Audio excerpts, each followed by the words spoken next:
This is your NBA Preseason Recap for October the 4th through the 6th as we kick off the 2019-2020 season.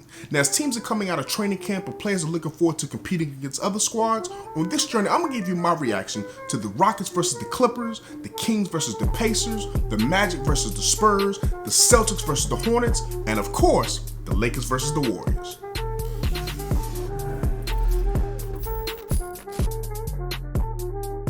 Welcome back to Journey of a Ballaholic, the best talk show for basketball addicts. I'm your host, General Hannibal X. Let's go ahead and jump right into the NBA Preseason Recap for Week 1. First up on October the 4th, the Rockets and New Look Clippers squared off in Hawaii, but this heavyweight battle will have to wait for the stars to align on another night. Houston's Russell Westbrook and the Clippers' Paul George and Kawhi Leonard all sat out, leaving James Harden as the only superstar to play in the contest. The Rockets destroyed the Clippers 109-96 in a game that truly wasn't even as close as the final score would indicate. The Rockets led 89-65 at the end of three quarters. Doc Rivers threw in second-year Terrence Mann and fourth-year Rodney McGruder's feet dead into the fire as they were tasked with guarding the reigning scoring champion James Harden most of the night. Terrence Mann played a Clipper game-high 25 minutes, and he impressed Doc Rivers with his defense and his energy, putting up 8 points, 9 rebounds, and 4 assists. Rodney McGruder, he also had a solid 12 points, 3 rebounds, and 3 assists in just 17 minutes of action. James Harden didn't have the most efficient night, but he still torched the undermanned Clippers for 37 points in just 3 quarters of action. Now, last year, James Harden led the NBA by a ridiculously wide margin of free throw attempts, and he hit 17 of his 20 free throws in this contest. The Clippers kept their sensational reserve duo intact with Lou Williams and Montrezl Harrell coming in off the bench, as Harrell led the Clippers with 17 points, 6 rebounds, 3 assists, and 2 blocks in 24 minutes, while Lou Williams scored 13 points in just 10 minutes of action in the first half. Now, both these teams as expected to play young guys that were on the fence and making the roster, and Coach D'Antoni has to be impressed with 5'9" guard Chris Clemons as he scored 15 points in 23 minutes. Clemens has proven that he could be another scoring threat in the backcourt either on or off the ball in D'Antoni's system. Now, though he's going to need to be more efficient, he still has more time left during the preseason to carve out a role on the Rockets bench. Moving on to the Pacers versus the Kings as they played in back-to-back on Friday and Saturday night in the first ever games in India. Now, Friday night, the Pacers were led by free agent addition TJ Warren, who dropped 30 points as he consistently hit corner 3 after corner 3, which I think is going to truly open up this Pacers offense unlike anything that we saw last year based on what that roster could do. Now, Sabonis up front, he had 21 points and 12 rebounds and was extremely solid in the pick and roll action all night. You could tell that the New Look Pacers are going to be a much more up-tempo team this year, and they have a lot of quality depth coming off that bench.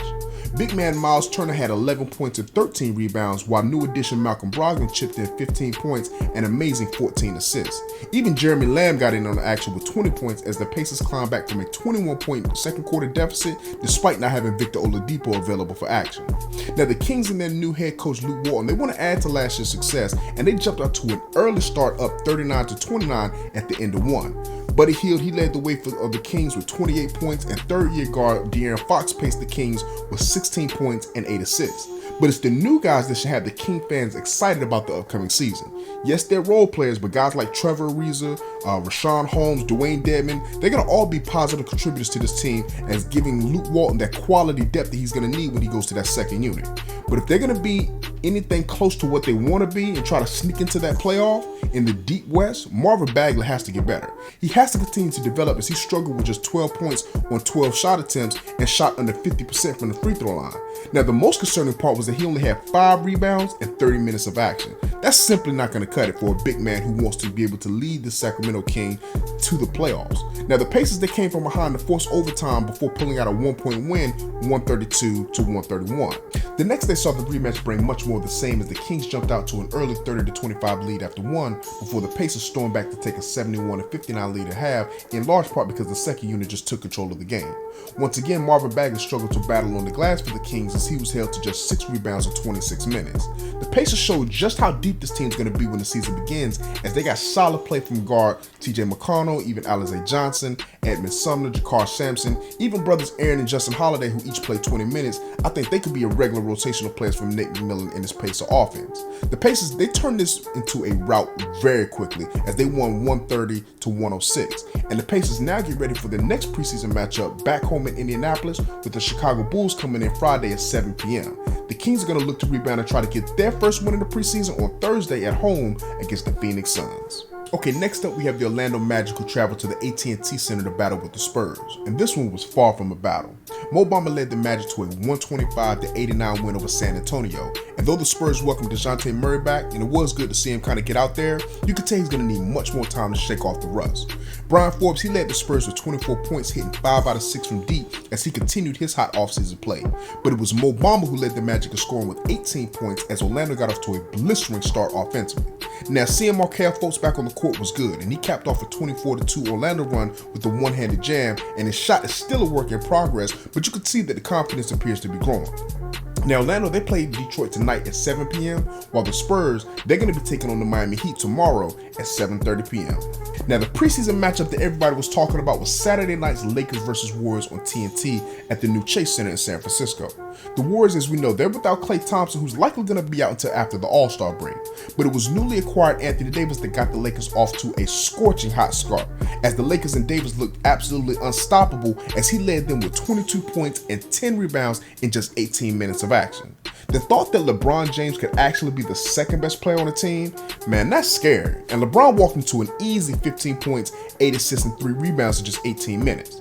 Now, the Warriors and their new fans, they were excited about playing in the new arena, but that excitement had to wait until another day as the Lakers' size and athleticism totally overwhelmed Golden State, who was missing their big men, Willie Cauley-Stein, as well as Kevin Looney.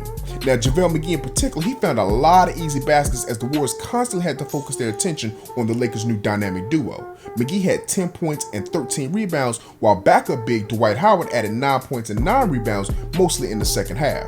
I do have to admit, Howard, he looked a bit stiff at times, and he's going to need to get in better shape if he's going to make good on that no guarantee contract he has.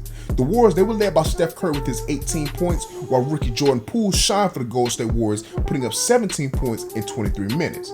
Now, on the downside, newly acquired D'Angelo Russell, he appears that he's going to need a little bit more time adjusting to the Warriors system and how he's going to fit alongside of Steph Curry, as he scored 4 points, shooting just 2 for 9 from the field.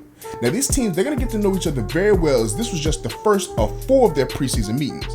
Next up for the Lakers is a trip to China as they play the Brooklyn Nets on Thursday at 7:30 a.m., while the Warriors look to rebound this 123-101 butt whooping on Thursday at 10:30 p.m. against the Minnesota Timberwolves. The last game was last night's matchup between Boston and Charlotte, as the new-look Celtics narrowly defeated the Hornets 107-106. Led by up-and-coming star Jason Tatum, who had 20 points, and free agent star point guard Kemba Walker, who chipped in 12 points and 4 assists in his Celtic debut.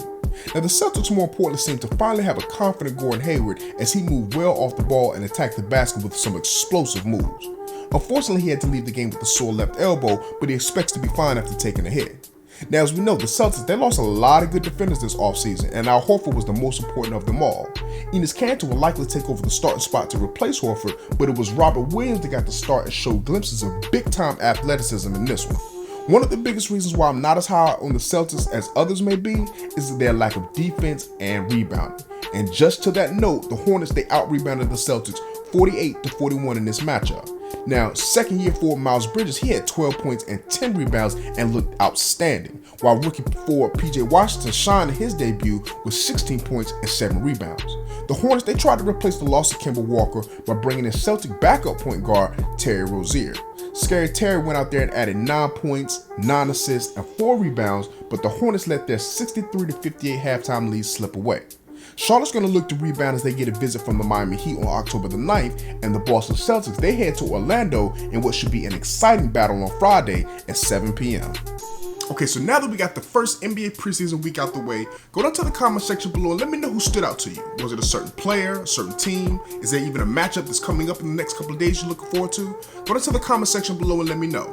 As always, I want to thank you for taking a look at this video. Please make sure you subscribe to the channel, hit that like button, and don't forget to tap that notification bell so that you can stay updated with the journey of a Ballaholic.